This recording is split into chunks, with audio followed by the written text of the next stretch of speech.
Dr. Tushar Patel, welcome to ITV Gold. I hope you're doing well today.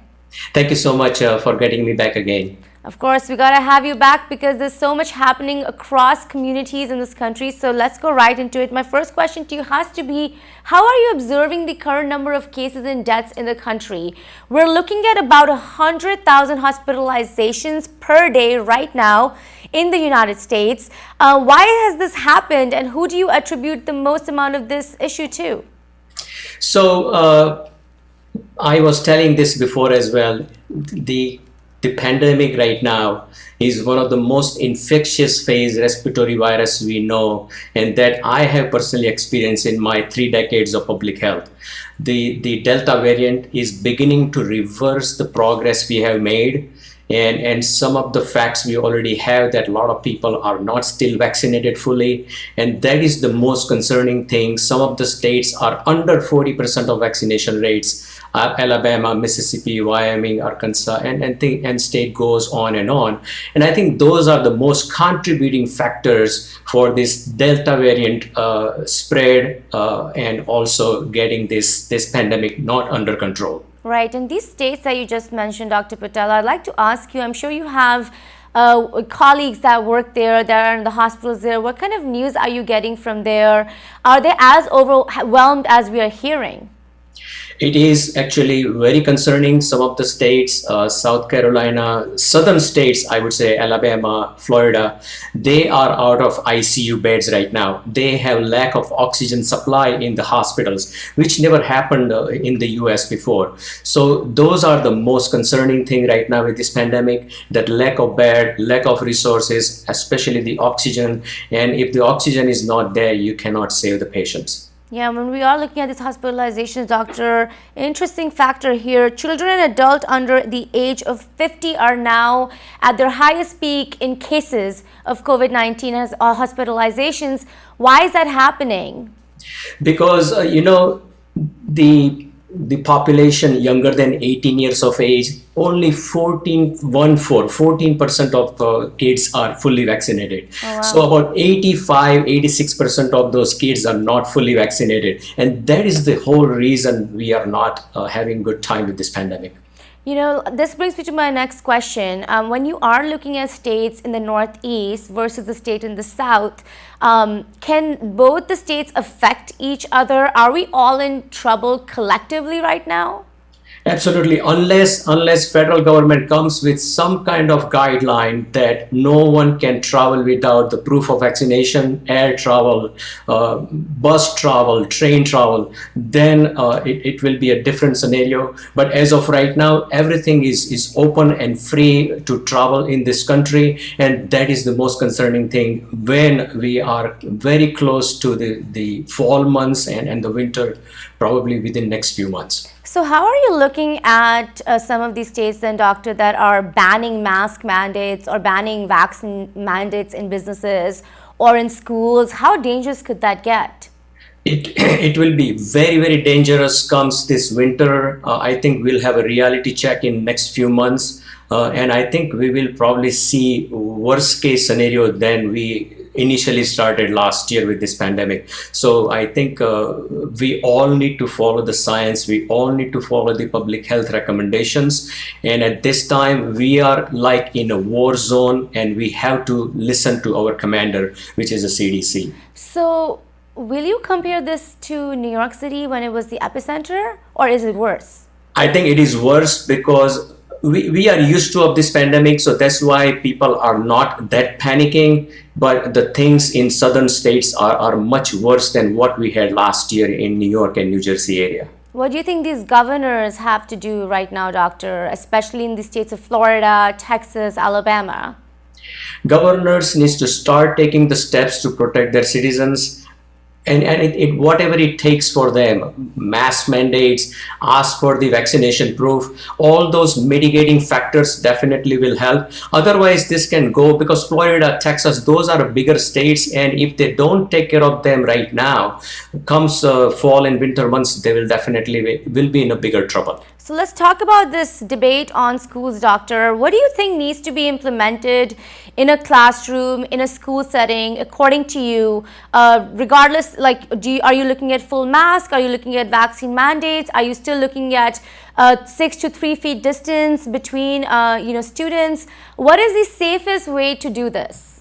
So mask mandate is the first thing. The mask mandate, those people who are kids and the teachers who are eligible to get the vaccine, they need to ask for the proof of vaccination. That's number one. Mask mandate is the second thing, and the third thing is social distancing. All those three steps needs to be taken for the safe operations of the school, because I think, again, I'm reiterating the fact that the winter months bring a lot of other viruses, not only the coronavirus but the flu virus and other respiratory viruses, which can become very tricky to identify what individual is going through.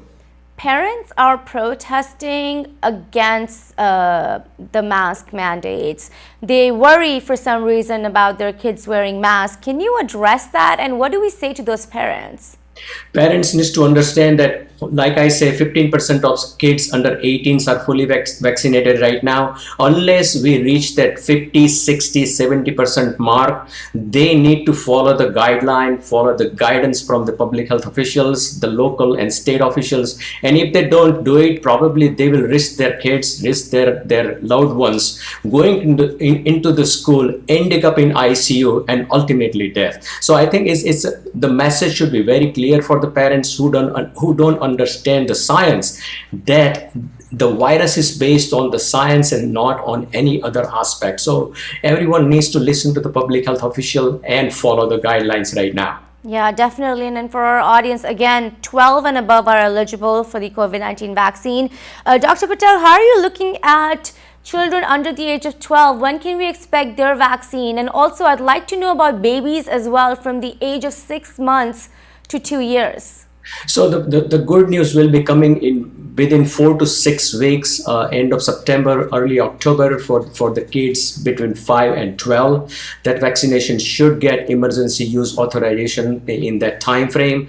The kids below 5 and from 6 months to 5 years of age, we still may see a few months before we get that authorization. So the good news is coming within next 4 to 6 weeks, but I think next 4 to 6 weeks probably will end the summer months, and it will become very tricky for us to manage this pandemic. Would the dose of the vaccine be lower for this group of children? As of right now, I am not hearing any dosage recommendation. Usually, for the influenza vaccine is little lower dose. I would suspect it would be the same. All right, let's now talk a little bit more about the vaccines, Doctor. Pfizer has been approved, has a full authorization by the FDA. What does that mean for you and other doctors? And also, do you think this will help, speed up the vaccination process in the country?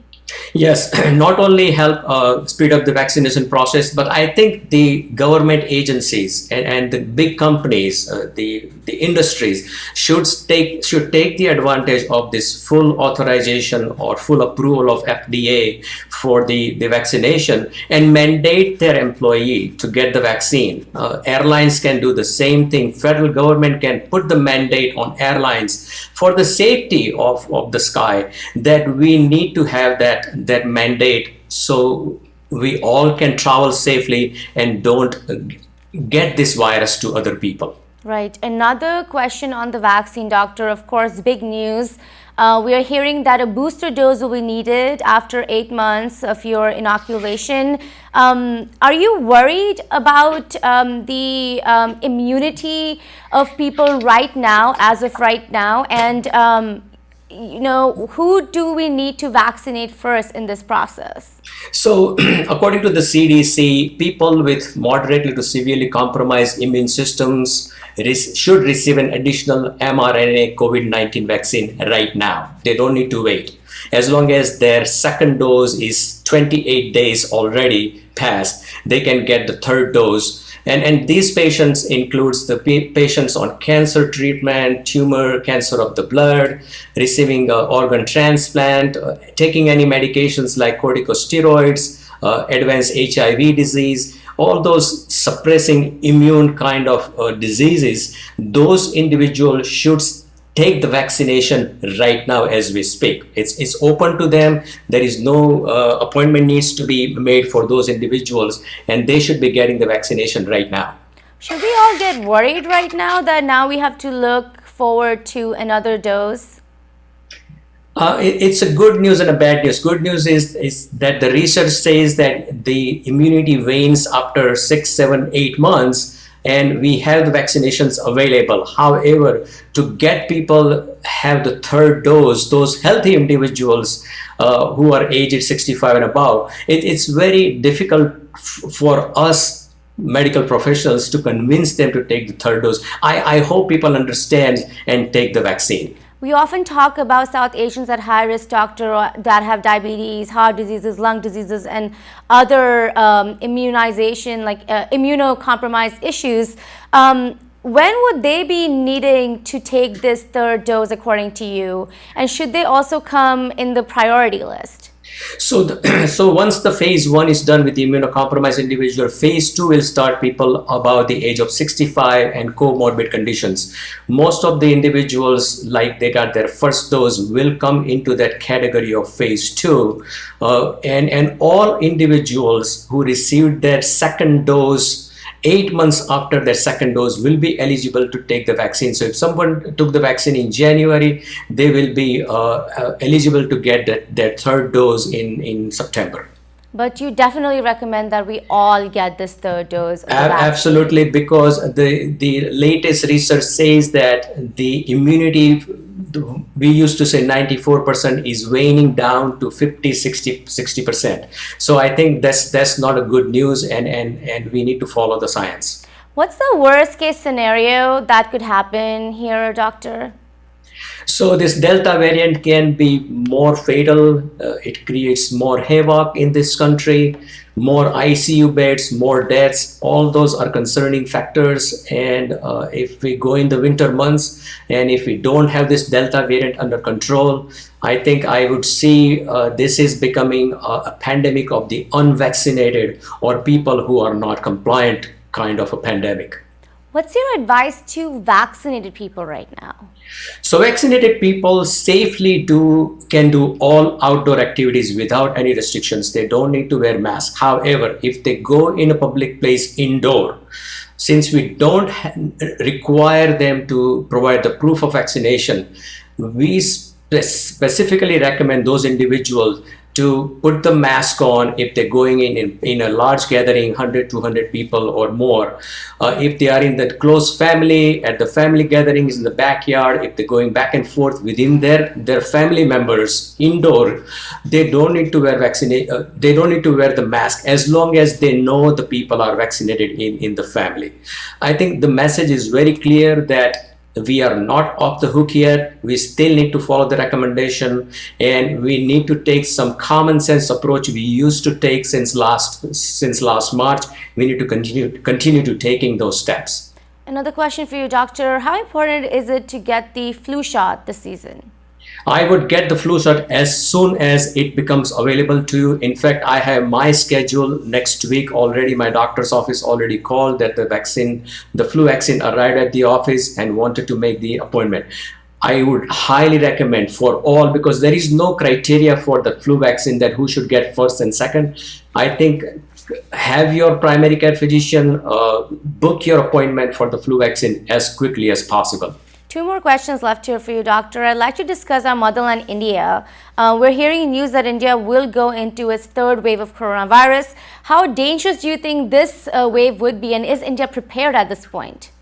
So the steps have been taken for the third wave already. I wish and pray that they don't go with the third wave. There are a lot of people already infected. The vaccination reached about 25-30%. Some state I'm hearing is about 70% at least got one shot. So those are all good news. But there are many states in India, just like in the US, they don't believe in vaccination. Vaccination hesitancy is there. The resources are not there. The rural areas are our biggest concern. So if that happens in India, I think we will see worst case scenario. But let's hope people understand and take the precautions and take the vaccine now. So this brings me to my last question, doctor. I'd like a prediction for the next 2 months for the United States and also for India.